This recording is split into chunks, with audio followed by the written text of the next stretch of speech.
কফির বিপুল জনপ্রিয়তাকে মাথায় রেখে প্রতি বছর 1 অক্টোবর পালিত হয় আন্তর্জাতিক কফি দিবস।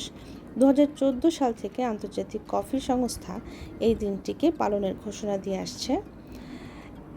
2015 সালের ইতালিতে সর্বপ্রথম আন্তর্জাতিক কফি দিবস পালিত হয়। কফির যে একটা বিপুল জনপ্রিয়তা এবং আমাদের কাছে কফির যে গ্রহণযোগ্যতা, সেটা নতুন করে বলার কিছু নেই। আমাদের যাদের দিনটা শুরু হয় কফি দিয়ে, তারাই জানে কফির মূল্য কতটুকু তাদের কাছে। আমাদের সারাদিনের স্ট্রেস কমাতে, কাজের চাপ কমাতে, মাথা ব্যথা কমাতে কিংবা ঘুম ঘুম ভাব অবসাদ কাটাতে 1 কাপ কফির কোনো বিকল্প নেই, এটা মানতেই হবে।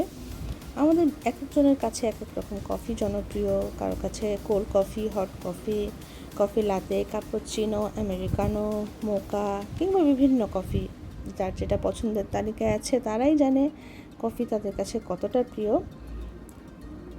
কফির স্বাস্থ্য উপকারিতাও অনেক রয়েছে। আমরা যদি স্বাস্থ্যবিধি মেনে এবং আমাদের স্বাস্থ্যের প্রকৃত অবস্থা বুঝে কফি খেতে পারি, তবে কফি আমাদের দৈনন্দিন জীবনের অন্যতম একটা ওষুধের মতো কাজ করে। তো সবাই মিলে কফি দিবসটা সেলিব্রেট করি। টাটা।